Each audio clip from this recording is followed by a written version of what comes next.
Hey man. I don't know what's going on with this computer thing tonight, man. But look, I'm gonna hit this intro one more time.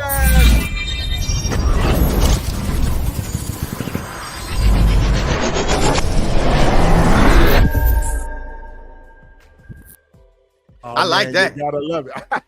I like that. I love it, like man. that. I love I it. like it. I like it. I like it. Oh, I gotta say, I like it.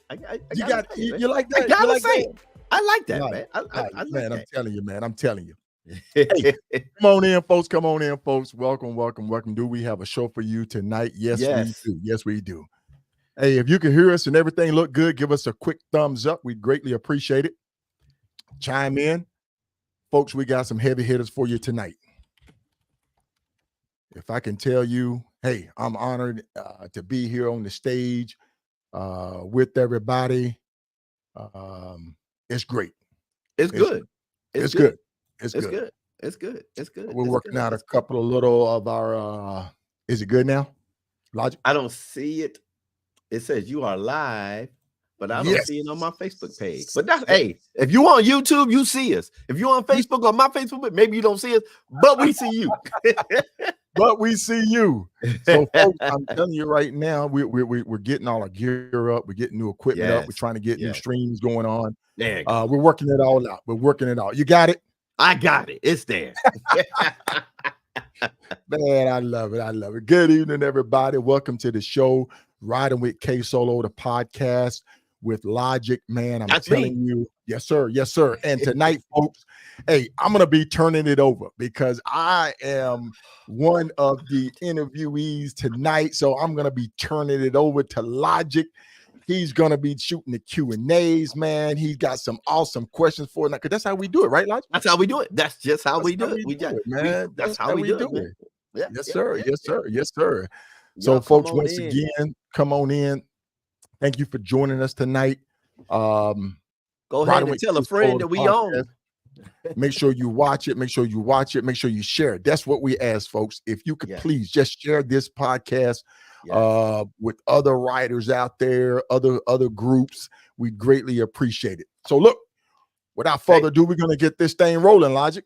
Let's get it rolling, man. Let's get it rolling. Man. We're going to bring them in. First off, introducing Monica from California. Gotta hit a drum roll. I know, right? Hey, look, man, we're not big time yet. Hey, we're doing awesome. We're doing Monica. Awesome. Yes. Good evening, everybody. Good evening, Tanya. Thank you for joining us. us.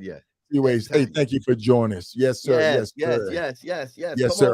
sir. Come on in. Come on in. Hey, the energy is gonna stay here. We're gonna be here.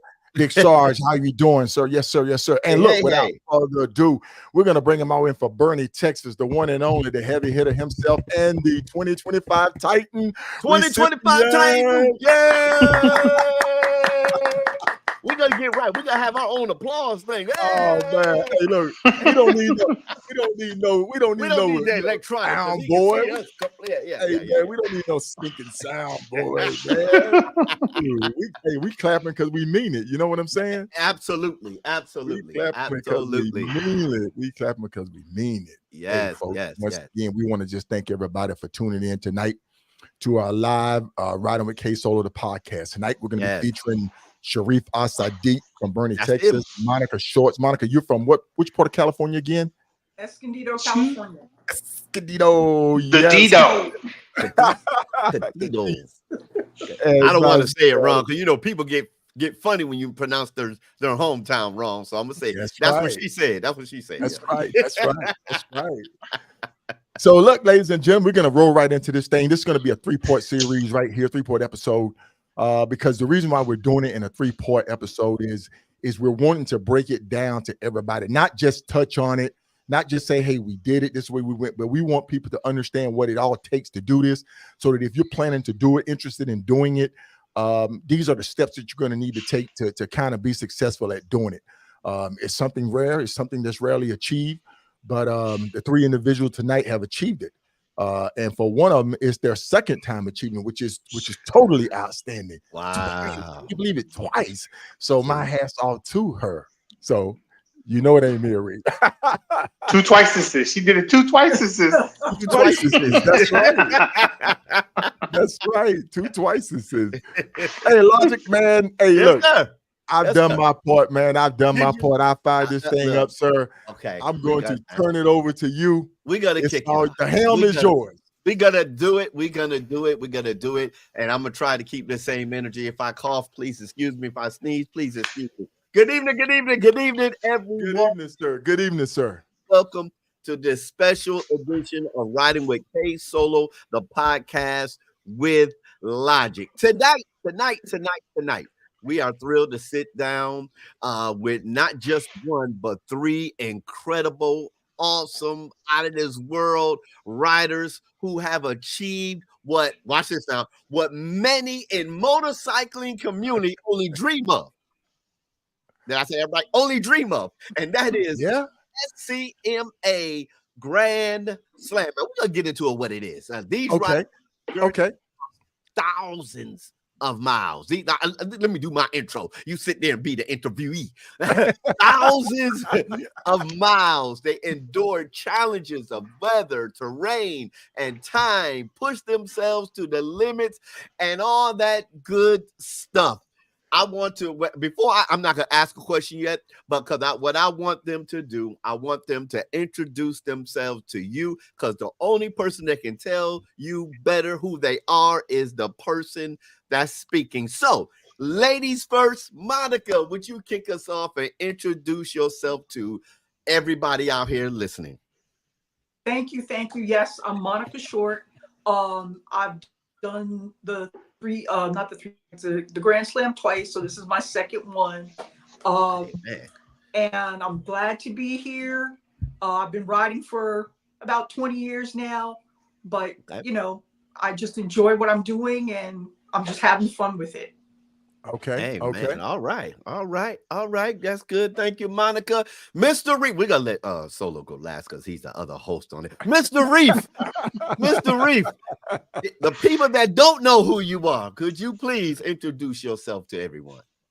Man, I'm Reef. Reef Al-Sadiq. Reside in Bernie, Texas. Born and bred Detroit, Michigan.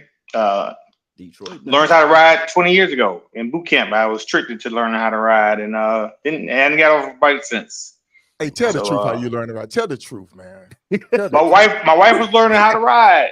We weren't even married. She was learning. All her girls rode, and I was into mountain bikes. I wasn't into motorcycles. And okay, all right. The guys at RTC that was in school with me was like, yeah, we ride too. Come on over Saturday. We're going to ride. So I ride over, and I had picked out some nice trails. And I get there. There's a ZX 1100 sitting outside, and he's like, "You gonna learn how to ride a motorcycle? We don't ride that. We ain't pedaling shit." So he gave me a quick tutorial. He rolled down the block with his feet down and came back, and he's like, "It's yours. Take it." And wow. So that's what it was. 2004, 2005. I was AMB, any man's bike. Anybody that had a bike that wasn't on it, I was on it. You was on it. He was in the saddle. And then Joyce and I got married in 2006, and when we went back to Jacksonville for our honeymoon, she had already arranged for me to get my first motorcycle. All right. All right. That's how I started. I like how he said motorcycle instead of motorcycle. I know a few people say motorcycle. And now I'm just a guy that likes to ride his motorcycle. Just a guy that's one of his monikers there, y'all. I see it all the time. I'm just a guy that likes to ride. All right. Mr. The one and only Ksolo. Let me tell y'all something. I messed his name up when we first started this podcast. I put out there, I said Ksolo, the day rider. And somebody said he ain't the day, he ain't the vampire slayer, is the rider. I said, oh, my bad. So I said, my bad. Let me change that before he sees that. I know, man. Mr. Solo, reintroduce yourself to everyone out here, sir. Hey, folks, it's Ksolo. Hey, your host, one of your hosts of Riding with Ksolo, the podcast with Logic. Hey, man, I've been riding for about 30 plus years now. Started out on a Yamaha Phaser, a little 600 Phaser. I considered it a VMAX because it looked like the VMAX for all my old heads out there. That was my first bike. So I started out on a phaser. Then I went to the ZX7. Then I had a ZX11, TL1000 or R1. Got a little story about that TL, but I'm gonna hold that to Marvin Thomas till I bring him on and talk about that one because woo, that R1 too. Woo. I'm telling you right now, speed is not my friend. But hey, I've been riding about 30 years, man. On the shop, Premium Custom Cycles out there out of Lakewood, Washington. And did the MC thing for about 10 years. That's when I really got after retirement. That's when I really got into long distance riding. First ride was from Seattle to Savannah, Georgia, solo cross country ride. I actually had a flat tire on that somewhere in Texas. I wish I could remember where it was at because I had a gentleman who stopped to help me. And I mean, I was out there by myself. I'm plugging tires, first time plugging a tire, but the gentleman went to his house, got his pump. Another story. But I've been riding for about 30 years now, man. But nothing like some of these other riders do. I've been fortunate. Yes, I've been fortunate to do a couple of things. But hey, man, it's not about me tonight. It's about our featured guests, Monica and Reed. All three, y'all. It's all three, y'all, man. It's all three, y'all. It's all three. I'll sit back, take the host in the background right now. How are we gonna do this real quick? Because I can read fast. I'm gonna read through this before we get it because the questions is gonna be great. It's gonna be about each individual, but we want to give everyone a little insight on what y'all all three of you have accomplished. Okay. And because one thing we want to do here on the podcast is introduce people to rides they probably never have heard of. So my biggest thing I wrote down, I said, and y'all correct me if I'm wrong now, what exactly is the SCMA Grand Slam? And I said, you know what? That's a good question. Let me go look it up because you got people out here that has done it. The SCMA Grand Slam is one of the ultimate achievements in the motorcycle world, put together by the Southern California Motorcycle Association. It's about 5 rides, but I know it's 7. But it's 5 rides. One of the rides got 3 rides inside. Because I know Reef was going to correct me. We beat him up on that one. I know he was. I know he was. So I had to say that fast. Hey, folks. Hold your thought. Hey, folks, I'm sorry. Hey, we do a pre-production, man. We do a pre-production before each show, man. And I'm telling you, we got some outtakes. We need to start airing the outtakes. We need to. Man, it's not fine. Logic, it's 7. That's Logic, it's 7. I know that, man. Oh, man. Okay, I'm sorry. You're all right. You're all right. That's how we flow, man. That's how we flow. We got scripted stuff, and I say, okay, I said that one sentence. I ain't gonna say the next 5. But the name the rides real quickly is the US 4 Corners. It is the 3 Flags Classic, the California Adventure Series, which has 3 rides inside, and they are the CA Mission Tour. That's 21 historic California missions. The CA Parks Adventure ride. That's 24 parks that these people, the riders have to visit. Then there's the best 15 roads in California. I think there's about 15 roads. They've broken down into the northern, central, and southern California that they have to do. Now, watch this now. That ain't all. Then you have the best 15 U.S. roads challenge. Yes. So you got 15 in California and then 15 in the U.S. Then the next ride is the Great Lakes Cabot. Is it spelled? Cabot Trail. Cabot Trail Tour. Now, you got to do all that. Y'all correct me if I'm wrong, because I think I asked Solo this last night. I said I wanted to make sure I was right. Y'all have to finish all of these in 1 year to be able to be considered completion of the Grand Slam. 1 calendar year. Calendar year. One calendar year, because some of these rides, they give you a year to do that one ride. But to do the Grand Slam, you got to do them all. Okay, I got it. All right. That's the intro. That's what the rides are. We're going to break this down because these are some amazing people. So who do we want? Okay, ladies first. You already know. Ladies first. Go ahead. What you gotta say? What you gotta say, Hey, Solo? listen, man. I'm still trying to get over the fact that she did it twice, though. right. Remember when I did it the first time, there were only 6 rides. So the Cabot Trail was added, I think, in 2022 to make it 7. So when I did it the first time, it was only 6 rides. Yeah. Right. And I hope. Well, I ain't gonna hope, but can you imagine if they add the Mother Road ride? It is next year. Wow. 25 for 25. And is it still gonna be one calendar year? Yes. Still one calendar year. Wow. Okay. All right, ladies and gentlemen, y'all want to ride? Y'all want to ride? Okay. All right. You want to ride? Do you want to ride? so Monica, I have to ask this. You get the first question, and all 3 of y'all can answer. We come around the table and everything. My question is, how did you even decide the first time? You did it twice. How did you even decide to want to do the Grand Slam challenge? Was there like a particular moment or a reason? What was it that inspired you to want to do the Grand Slam? Inspired? Well, I saw somebody else do it. Somebody else in the SCMA did it. I saw the newsletter, and I was like, and it just sparked like, oh wow, I think I'd like to do that. So the following year, I just went ahead and did it. So it wasn't anything, it was just, I saw somebody do it and I was like, I didn't know I could do that. And then I just went ahead and did it the next year. So yeah, that was my inspiration the first time around. Yeah.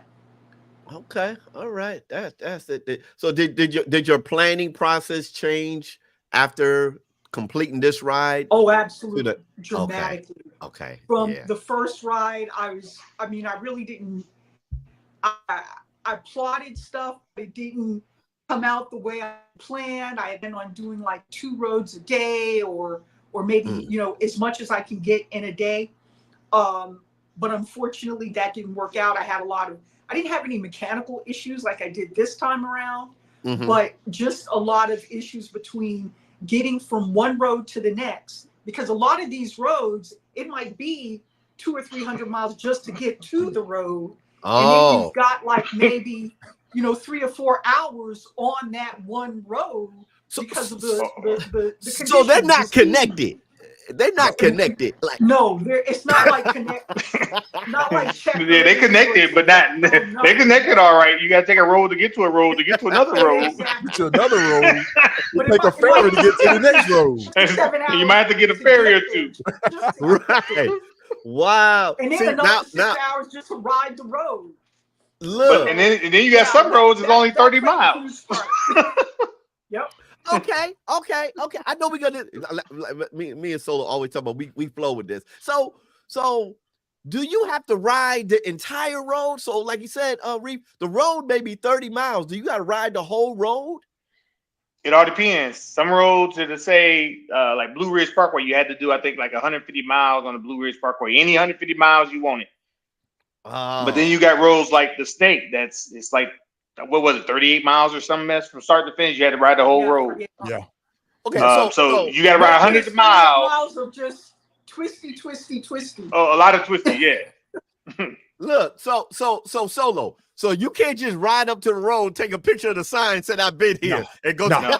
Nah. See, one thing good about it in the preparation phase,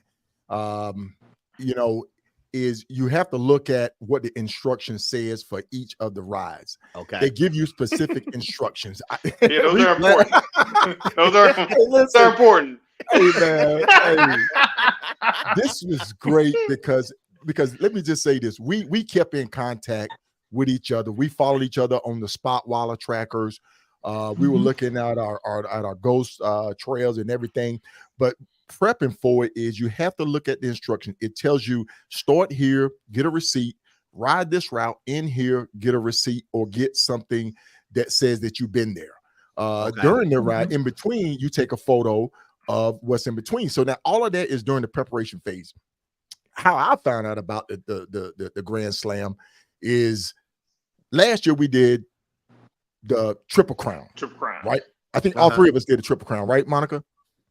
No, I didn't do the Triple Crown last year. Okay. So it was Reef and I first time doing the Triple Crown. That was 3 of the premier rides. And so then Mark was like, hey, you guys can do the Grand Slam. And I'm like, first ones to do it. Be the first ones to do it since the Cabot Trail was at it. Nobody's done it. Yeah. And automatically me and Reef went, we looked at each other. it was one of those good shit moments, you know, not because on YouTube, but it was one of those good shit moments. So we was like, hey man, we could do this. Let's do this. Let's do this. Yeah. So that's how I found out about it. That's what got me inspired to want to do it. And from there, it was just, okay, let's plan this thing, man. Let's look at how we're gonna do it. Because I wanted to ride it with Reef. I said, hey man, let's hit a couple of these routes together. But it was just timing. And that's what's so great about it. All 3 of us come from 3 different locations trying to tackle this. I'm coming from the East Coast. Reef is in the Central, and Monica's in California. On the West Coast, yeah. So all 3 of us was trying to sit there and say, how can we tackle this thing so that we can kind of link up maybe and ride something together?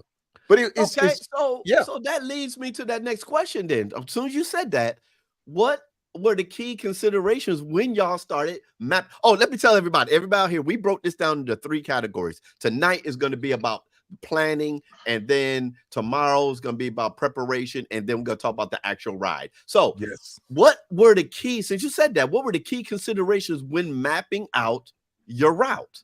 Were there any specific places or that you absolutely had to get to first, since y'all are all on 3 different time zones, if you want to say?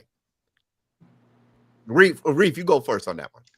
So for me, my goal was to hit California kind of early, but I went too early. Hell, just leaving out, I caught snow, but I wanted to get California early because I knew I had a crazy year, and I do a lot of family stuff too, so I had to kind of do things in between family and then the ride. So I like, okay, if I leave in March, I got 1 birthday in March, so the beginning of March is IBA.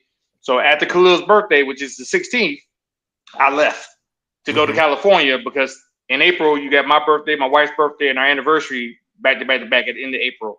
So I had to be home for that. So right after my son's birthday, I wanted to get out and knock out some road. I know I wasn't going to Maine or anything like that in March. So I I'll go to Cali and try my luck. So I knew from the very beginning I was gonna hit Cali first and get as much as Cali done as possible without riding in active snow. So that was my goal. So I like how you smooth through that. I left too early and went through some snow and just kept talking. Because we talking about the prep phase. We're not talking about the ride yet. We're not talking about the ride yet. But he slid through that right there, right? That's right. We was talking about the prep phase. So so my thought process was to get Cali knocked out first and then tackle everything at the Cali, because Cali is a beast because you got all 3 of the rides, and then you got some of the best 15 roads in Cali as well. In Cali, right. So some of it I knew I could double dip on it. So I just had to work it out. And then after I had planned it, they decided to do the award ceremony for the 3 flag, for the Triple Crown at the end of March. So I had to kind of divert and to make sure I was there at the award ceremony, because that wasn't in my initial plan at all, because we didn't know when it was going to be. That date was totally random and came maybe 2 weeks notice. Hell, I think I was on the road already when they came out with the date. So I had to re-divert and change my plan so I can make sure that I wanted to be there. I wanted to be there, and I had a lot of people there, but right. But okay, well, Monica, same question, but the added, you're already in California, and like you said, like we read through the list, most of those rides, a lot of those rides are right there in California. While you're doing the considerations, did you have the specific sites specific things you wanted to see within California that was on the way doing these rides?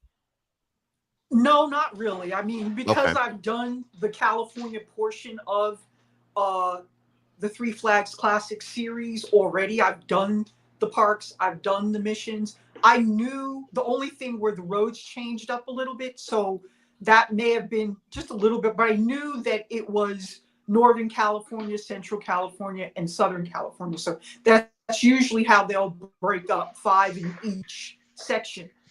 For me, it was the rest of the United States, because limited amount of time, how am I going to bring all of this together? So what I ended up doing was first plotting everything, putting everything on a map, and then, then kind of seeing how much this distance was between one portion from a distance to another.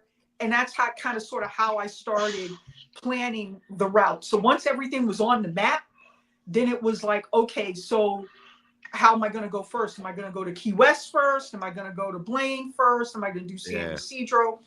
I chose to go to northwestern United States, which is Blaine, and then try and work my way across, because I knew that the distances between Blaine and Madawaska were going to be a challenge for me, because you got a long distance between those roads, but yet you had to get the Cabot Trail. I needed majority of the roads up north and eastern United States, because the majority of them were out in those locations. So when I planned it, I needed that big picture. I needed to see everything on the map before I would actually attack it. Okay. And that map right there was a godsend. Thank you so much for that, cuz that made it a whole lot easier for us. What was that? Put that map back up, Solo. I'm glad I could share it. Yeah, that map right there. That's everything that you got to do for it. Yeah, that's everything you got to do. Already pinned, and what you can't see, like in California, there's lines that connect each red bubble, where that represents a road. So she went out and said, "Hey, go here for your one bubble, because you got to get receipts at the start, finish, and then take a picture in the middle, or some significant spot." So she had all that already mapped out, and the only thing you had to do is, as you went through, create your own map and start deleting bubbles. And it was a slow process to get rid of all them like bubbles. a checkoff list. Yeah. But Solo, the same question to you, but you're coming from the East Coast. Now, yes. So my strategy was different. My strategy was totally different. I in my mind, I said, okay, I'm gonna make a sweep. I'm gonna make a sweep of all of California in one shot, one kill. Now, granted, that means that I had to ride coast to coast to California, to California. I rode to California. I stayed with my old club brother down there, Hardhead, down in Dago, and then I went up to LA for the banquet. That was the SMA banquet. That's where Monica, Reef, and I 6'10", everybody. 6'10", everybody. Becky, we all got there. Yeah. Becky, everybody. Howard Schmott, everybody. So we got there, and it was the atmosphere, it was the buzz, the plaque presentation, everything was great. The food was great, the atmosphere was great, and I got the chance to meet some other Triple Crown riders too. So that was my first goal, to make the banquet. So after I made the banquet, I went back, and then I actually sat down in the garage, and that'll go into the planning phase of kind of taking this map right here and sectioning it off what I could achieve. And it was a matter of saying, okay, I can do this portion here. And I really had to not backtrack, because sometimes it'll have you backtracking. So my planning was to sit there and section it off, like section A, section B, section C. And then the farthest reach was, if I had time, I said, well, okay, if I can ride the missions, if I can ride the best 15s, if I can get the national parks, I want to shoot up to Washington State to get my first 4 corners. Well, I had some issues with weather. Yeah. That, I got hit with the snow, man. I got hit with the snow at the higher elevations. Some was closed. Devil's Pot Pile, I think it's what it Post Pile. Post Pile was closed. Yeah, Devil's Post Pile was closed. And so they can stay closed forever for all I care. I know, right? And the crazy thing about it, we rode right by it on the Three Flags Classic. On the Three Flag. We rode right by it on the Three Flags Classic. So for me, it was like, okay, ride coast to coast, spend 2 weeks literally knocking out the best 15, the missions, all of that, and then there's some road closure with the fire. So my plan got tossed around, man. It got tossed around. I prepped for it. I had my camping gear. I had my tent, my extra fuel can, everything that I needed with me, my tool bag, everything with me to say, okay, I'm going out for these 2 weeks to ride up in California, and whatever I'm dealt with, I'm going to be able to handle it. So it worked out. And luckily, I was able to ride it all. Now, granted, I was on the phone with Reef. I was on the phone with Monica saying, hey, look, what do you think about this? Monica was hitting me up saying, Solo, you own the money. Your time is looking good. So it was one of those things, man, where it wasn't just me. I was reaching out to my two fellow riders right here to kind of keep me going. Right. For what I was playing for. But luckily, I managed to hit it all. And some great footage, man. We're gonna have some great footage of it. One thing I say about it is when you prep for it, get it in your mind and say, hey, look, I'm going out for 5 to 10 days. This is what I need to accomplish, and stick to it. Don't get sidetracked, because you will get sidetracked easily. You will want to get into stopping here. You will want to go visit friends. You will want to go and do this, but you have to stick with your plan. So planning that initial plays, coming up with it. Now that you know what the Grand Slam is, you have to sit there and formulate you a plan and stick to it. Do you guys agree? Agreed. Wholeheartedly. Let me ask you, before I go to my next question, this one just popped up. When I don't know what time of year y'all started, but for somebody that may want to start planning and prepping for this, would it be feasible, depending on the where they at and what location they are in the country, I'm gonna start January 1 and I'm gonna hit all the whatever is south, so I won't hit no snow, and then try to finish by January 1 next year? Is that feasible or no? They won't. You want to have your packages by January 1. So that's not how the SCMA is set up. Okay. So matter of fact, Danny Fox, when Monica and I were talking, because I didn't even know she was doing it at the time.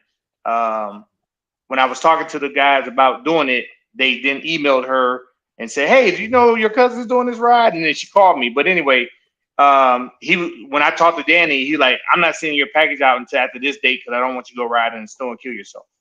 Right. Yep. Okay. So they know the weather. So now could we have done it? Like there's been I forgot the gentleman's name, but he's done the Four Corners in every month of the year. So I mean, he's riding Maine, November, December, January, February, which is insane.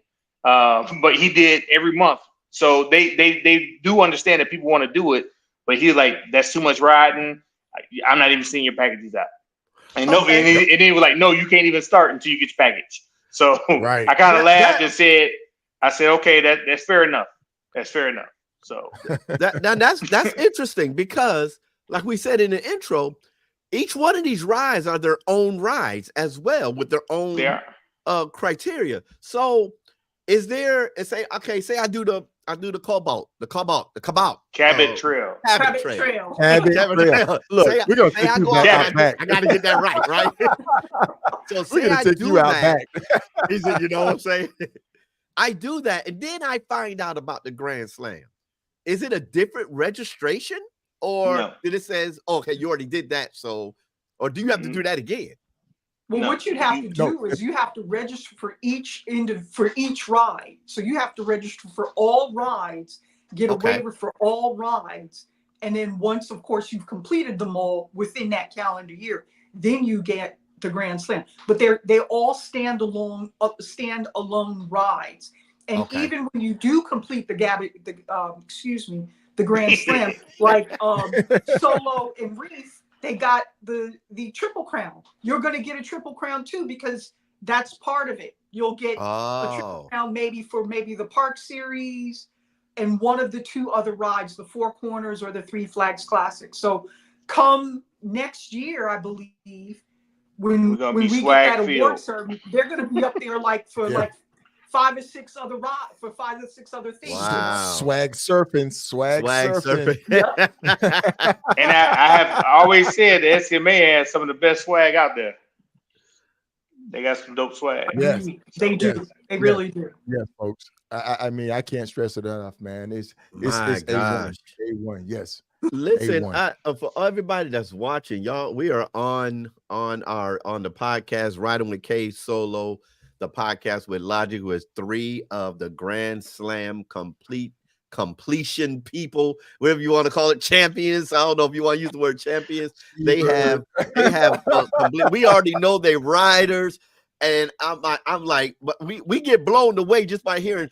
They went to a location, but when you combine all these rides together, this shows the essence and the love of riding your motorcycle throughout this country. This is amazing. I'm glad to be here. I'm just like, I'm getting filled. I wish I can type and take notes at the same time. But so here's the big question.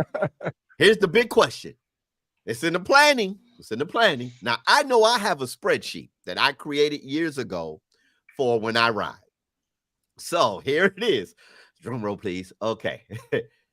How did you? Where's my question at now? See, that's sad. My big question is, how did you plan your finances for this epic ride?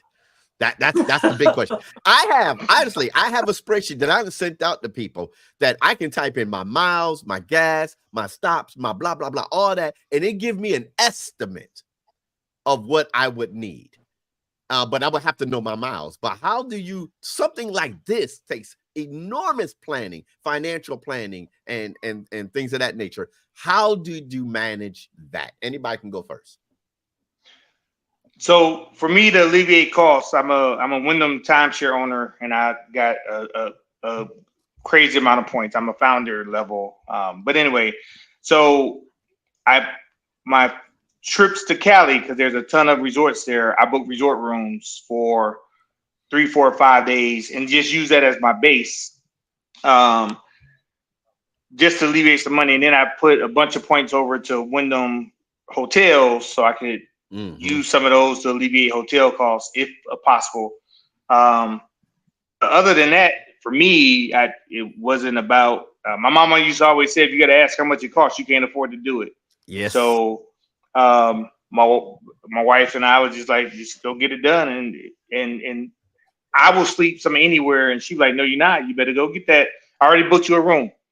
So she's part of my Overwatch team. So I'd be like, okay. She don't like me riding in the dark, for example, especially in some of the mountainous areas. Super slab, not an issue, but we riding Beartooth Pass. I'm not riding 9, 10 o'clock at night. Not happening. Not solo, by myself anyway. If me and my brother and we were together, it's different. Or if it's doing a Hoka Hay, different. But for this, it was because I was gone a long time, so it was no riding it when it's really dark. So 6, 7 o'clock, 8 o'clock, depending on time of year, I started looking for rooms. And if I could use points to get a room, I use points. If not, I just use either cash or a card, and that's what it was. Okay. And gas it is what it is, because it is what California, it is. Right. you some places in California, hell, my boy is out running a ride now, and he just posted pictures of $8 a gallon because he was in a far off land in Cali. So I mean, what are you gonna do? Not get it? So it is what it is. Okay, all right. Hey, I say this, man. If you're a long distance rider, I gotta say this. If you're a long distance rider, I can't stand it when I see people complain about the prices of gas. You already know what gas is. You already know. Why are you complaining about it? Well, how you gonna complain about the cost of a tire? What are you gonna do? You're not gonna get them. Well, I'm gonna stop. You know what? The gas is too high. I'm just not gonna ride no more. I have heard that. Heard that, and that's okay because everything ain't for everybody. But don't sit up here and say I'm a rider. There you go. No, that's part of it, and you know it's part of it. So kill that. I was about to say. Go ahead, Monica. I was about to say. Go ahead, Monica. Go ahead. Everything outside of California is cheaper. So as far as I was concerned, I knew that I was going to be whether I went east, whether I went north, whether I knew my gas bill was going to go low. So I wasn't concerned about the gas bill because I knew I was going to save money there. It was the hotel because I don't like camping. I've tried it. That my first days I had to camp out of necessity, but this time it was like hotels. So my biggest expense were my hotel bills. Okay. That was my biggest expense, and I knew it was going to be a big expense because I just knew. Now I saved initially. I'll usually start saving this year for next year, and that's what I did. So I had some funds saved up planning to kind of alleviate it, and then the rest went on a credit card. The rest went on my credit card, but I knew I could pay them off with my savings, and if I couldn't, well, then I'd pay it off from one paycheck to the next. So that's what I did. Okay. And hey, folks, you gonna say something? Hey, folks, I need to say, hey, we got to take a quick break because we got to drop the Facebook. But hey, we're going to tune over to YouTube, log over to YouTube, head over to YouTube. We'll be right back.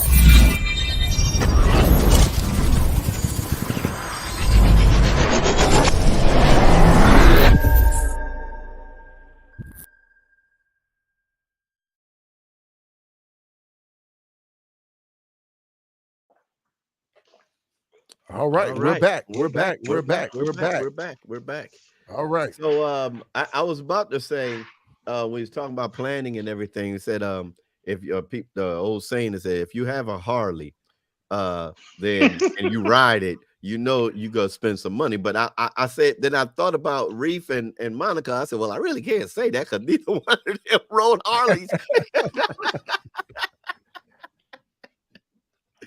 Neither one of them rode Harleys, but that's great. That is great. That is great. Matter of fact, Monica, can you tell us what bike did you ride? We know you rode one bike the first time and another bike the second time. I rode one bike for the bulk of the trip. That was all. Well, the Three Flags Classic is the only ride that I rode a different bike. So all the rest of it, the parks, the everything else, I rode a Suzuki V-Strom, and it's a 650. And I had actually planned on going to Alaska on that bike. And I had planned, Alaska was in my plan, but then I was like, there's just no way I could ride up to Alaska, ride back, plus all the other things. So I had to cut back. So I cut Alaska out, and I used that bike because it was already prepped. I had put lights on it. I had put bags on it. I put the top case on it. I put a GPS on it. I put the phone mount on it. Everything. A new windshield on it, which broke, by the way, on the trip. All of that stuff was prepped on that bike, ready to go, and that's the bike that I used, the one that you see in those pictures. On the pictures, and that goes to show you. My hat off to you, Monica, for doing this ride on a 650 bike. On the 650. Say that again. 650. 650. I'm telling you right now, you can sit there and build you a mountain motor all you want to. That little 650 gonna run circles around you. Look here. This goes to show all out there watching, the those that are sharing this podcast. You don't have to go and get you a CVO or nothing like that to do these rides. Whatever you have, just prepare correctly, get on your scoot, your motorcycle, as Reef would say, and get out there and do these rides. Okay, all right. What I think it was Reef said this, and I'm gonna throw this question up. I know we're right up. I told Solo. You're gonna answer. You're gonna let me answer. I'll let you answer. I'll let you. You answer. No, I gotta get some too, man. I gotta get how some too. Important. How important, Solo? How important was it to have your support from loved ones, family, friends when you're on a ride such as this? Man, I'm telling you right now, it's great. You need it. I've said it before. You need it. You need that support when you get in a jam, when things don't go right, when you get in the lows, when you're riding in the rain, the cold, when you're out there in the middle of the night. I camp. my budget don't allow me to be at the Wyndham. My budget don't allow me to be at the Hilton. But my that's budget part of does who not you allow are, me. though. Exactly. But see, I look at it from a biker's perspective. I try Right. to emulate the riders like Hero Benson, those guys that was riding back in the 60s and the 70s when they were camping out, when they was pulling up, when they was cooking food on the grill. That's what I love. That's what makes my ride different than other riders. I try to keep it as authentic, as genuine, as historic, you want to say, as the old riders used to do. And I love that. I love parking my bike, setting up my tent, getting a campfire, seeing the crickets crick at night, and the coyotes in the desert howling at the moon, and every now and then I may get a deer or something walk by. I hope that was a deer that walked by the tent that was ruffling, that was crunching those leaves. But it's that type of stuff that I like, man. And so my ride is a little bit different. I don't sit there and say, well, okay, I need to find a built-up area to stop for the night. I'll sit there and say, well, okay, I got this farmer's field over here, or I got this truck stop, or I got this KOA, or I got something that I can stop. So my ride is a little bit different. I look at camping sites. I'll sit there and say, well, okay, I know I have another 500 miles to go. I'm tired, but I can pull over right here, put up my tent, get me about 4 hours sleep good, and then get up and continue. Because for me, I try to keep it as economical as possible, as low as my budget, you know what I'm saying, can do. That's how I ride. Nothing wrong with camping. Nothing wrong with sleeping in a nice hotel. I'll do a Motel 6. I'll do a leave the light on for you. I will. Hey man, hey. But you know, all of that is as I'm thinking about it, I'm like, okay, who can I stay with? You know, my brother Hardhead, Eric down there in San Diego, man. This guy opened his home up to me and said, hey, you whatever. And that's what I appreciate, man. That's what I love about it. So my ride is just a little bit different. I do camp, I do get out, I do, try to keep it as old school as possible. So I'm an old school guy. Okay, so Monica talked about how she prepared her bike. Since you camp a lot, and we know that, what kind of tools do you plan when you're planning the stage? They say, okay, since I know I'm a camp and I know I'm gonna take this type of route, what type of tools other than our normal flat tire, fix it, all that? What kind of other tools do you prepare on your bike to take on your bike? Solo. For me, you got to have the basics, man. You got to have the basics, Alan, stuff like that. Some people even sit there and take, I know people like Greg Rice, man, he'll have a spoon kit on his bike to change his tire. You know what I'm saying? You can take it off, patch it, and whatever he needs to do, but you take the basic necessities. One thing that I say is with the new bikes, it's not the same, gentlemen. Ladies and gentlemen, it's not the same. You can just pick it up, tinker with it, fix things. It's not the same. But when you got an old school bike, something like that, whatever your bike come with, I think, Monica, your bike may come with a tool kit, repair kit, air pump and stuff like that. So I don't know about Indian. Does Indian come with the standard tool kit, Reef? It comes with some tools, not a whole lot of tools. Not a whole lot of tools, but the basic stuff. Right, but an extra gas can I keep with me. I preach that. I can't stress that enough. Get you look at Reef laughing down there. You want to know why he's laughing? You want to know why that big old head laughing? Because there's been a couple of times where I either had to get a water bottle or pull out the fuel can to get us to the gas station. But anyway, or use my own fuel can. We've run out of fuel a couple of times, but those are the key things that I would say have with you: the tire repair kit and the fuel can.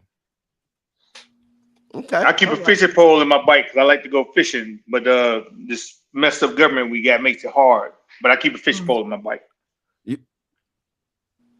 So you go fishing. But if you stay in a hotel, so you camp. When you go fishing, you go ahead and camp.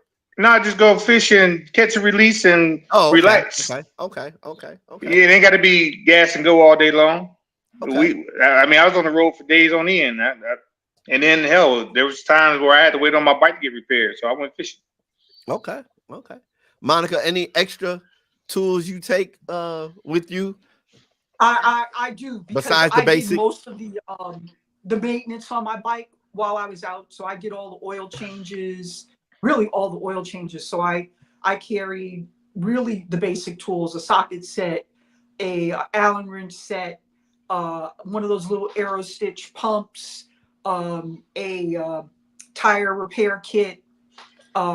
I found a little oil pan at one of the Jiffy Lubes that I was changing my oil at, which I took that too, and that became a part of my toolkit. And also carry a tire pressure gauge with me. So I've been carrying quite a few tools with me lately, because I find it difficult for me to find places that can service my bike. So a lot of times I end up doing the basic services. But if I need like a tire change, case in point on this trip, and thanks for Reeford for telling me about Chaparral, because I was like, what am I going to do?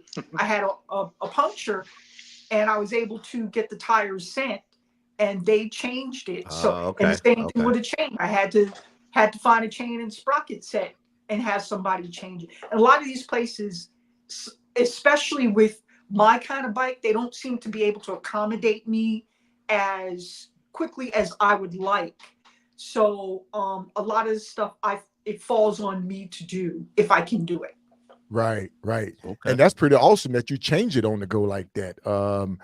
Some people change their oil on the fly at 3,000, 5,000 right? They take their miles. oil with them. Yeah, exactly. And that's a hint for a lot of people out there. Let me say this. I'm gonna say this because a lot of people buy all these tool kits and everything and tire pressure changing. I know I was talking to Pop Off one time. She had the same thing I had. You buy all this stuff, then you get out there and you don't know how to use it. There you go. You dress in the park, though. Right there. Practice. There you go. Don't take something with you and you just don't know how to. There you go. Learn how to, and I'm laughing because I'm making light of it. But when we take stuff, like especially on the ride like this, now this is not as, it's grueling because it's a lot of riding, but it's not as when we covered the Hoka because you can stay in hotels, you can have your GPS on this one.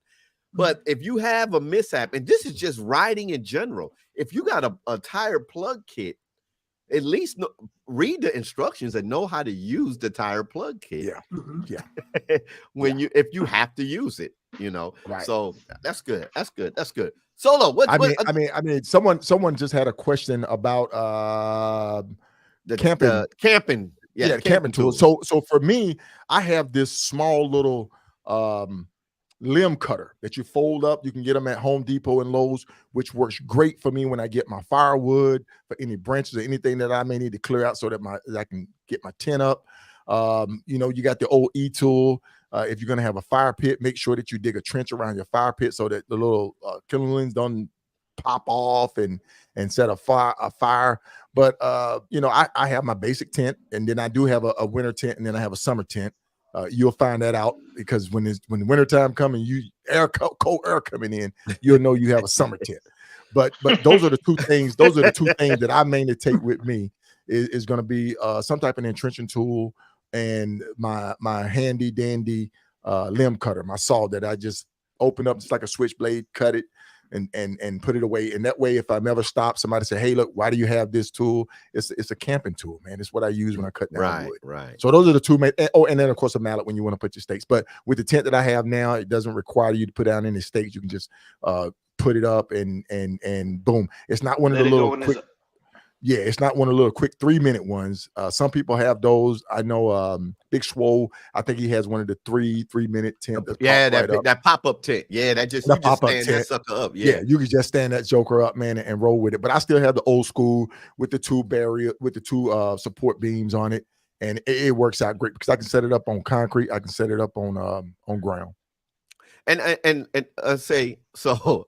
I looked at watched Solo camp one time, and I was asking, where he's getting all these pots and plates and stuff from. I'm like, this dude got a whole kitchen with him when he's cooking and everything. I'm like, what is all this? And then I looked at my survival kit and I noticed, because I build survival kits. I said, oh, I got the same thing. Oh, okay. All right. Yeah, So, yeah. That's it. And it's all part of saying, okay, going out for 10 days. You know, what do you take for 10 days? What do you take for 10 days or 15 days? What was your longest stint? Was it 10 days or 15 days? Your longest stint going out? My longest one was 27 days. So you went out for a total of 27 days. 27 days, yeah. Did you take anything, or were you pretty much just self-sufficient? You was just like, if I need it, I'm gonna stop and get it. I had tools and everything. I had my fishing pole, and that was it. I was just gone. Right.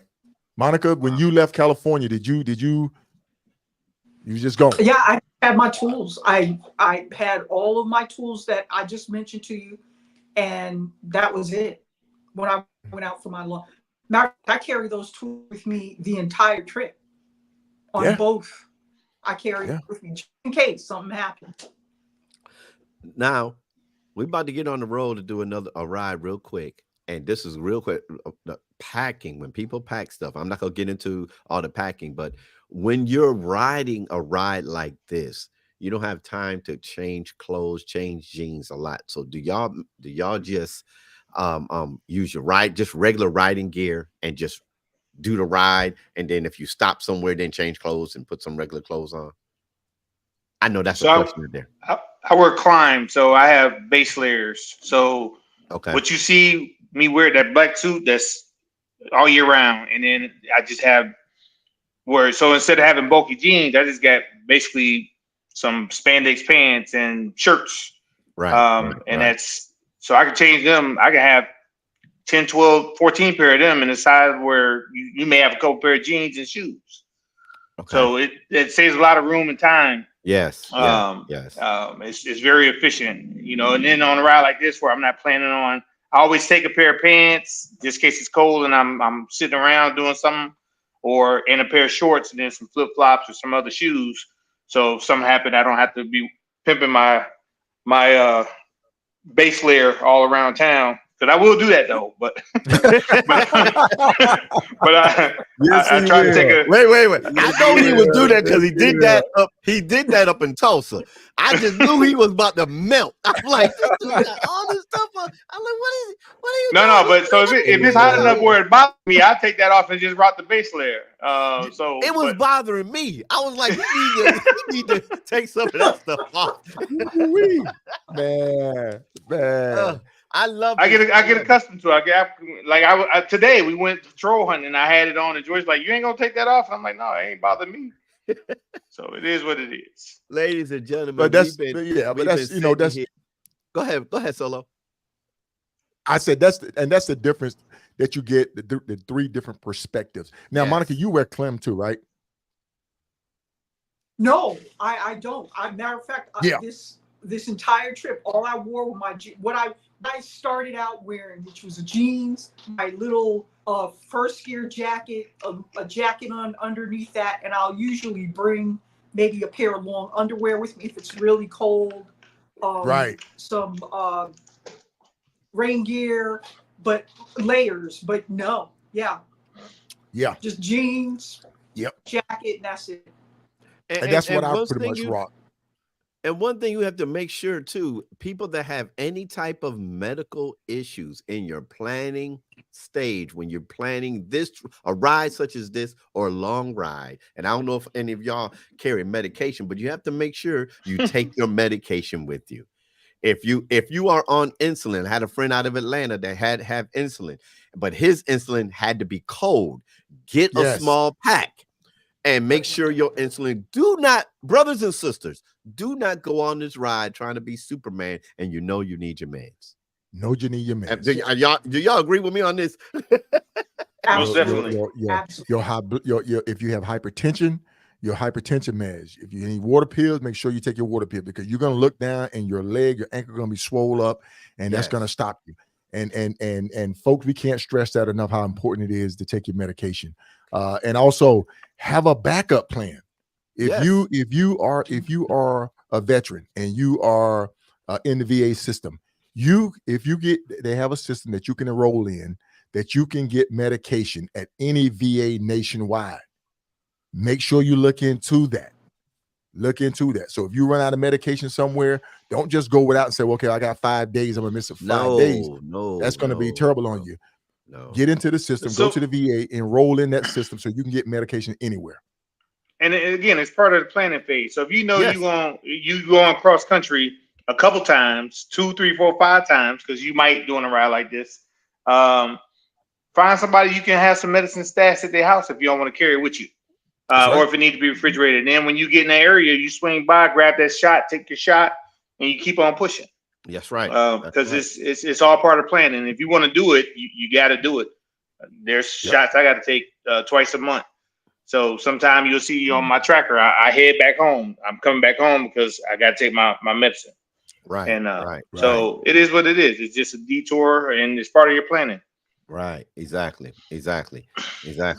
Ladies and gentlemen out there that's been watching, we've been speaking to 3 amazing riders that have completed the Southern California Motorcycle Association Grand Slam Challenge. We have our host, Ksolo, the rider. We have the super rider Reef, and we have the other super rider Monica that did a ride on a 650 on a 650. I'm sorry. 650. And listen, y'all out there, this is just day one. We're not finished. If y'all think, I missed it. No, you just got on here. You're just getting a little bit of it. Go back and watch this. This is just part one, the planning stage of this ride. We went through what is the Grand Slam. You go back, make sure you go back. If you missed this, go back and watch the beginning all the way through the end. And because these are 3 amazing riders out here that has done this Grand Slam. And you say y'all cousins, y'all family, y'all familiar. Monica's my no shit cousin. Solo's my brother, but Monica's my no shit cousin. Okay. Yes. Okay. So it's kind of like all in the family. All in the family, right? All in the family, man. Hey, that's incredible though. That's incredible though, folks. Hey, man. Yeah. Did we lose Monica? I think we just lost Monica. Oh my goodness. Hey, this was great. Yeah, yes. This was great. This was great. We right at an hour. We're right at an hour. And I ain't gonna say who, but somebody was like, man, you think we gotta have enough? I said, all y'all talking at the same time. We ain't interviewing one person. We interviewing. I didn't know Monica as well, but I know 2 of y'all are long-winded, so I know we'll stretch it out.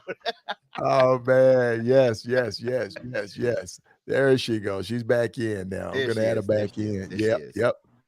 Good deal. So hey, y'all be here tomorrow, same time, same bat time, same bat channel. We're gonna be here live again with these 3 incredible riders for part 2, which will be covering. Part 2 will be covering the preparation. Now, listen, planning and preparation is 2 different things, y'all. And be like, yeah, you just went over preparation. That's right.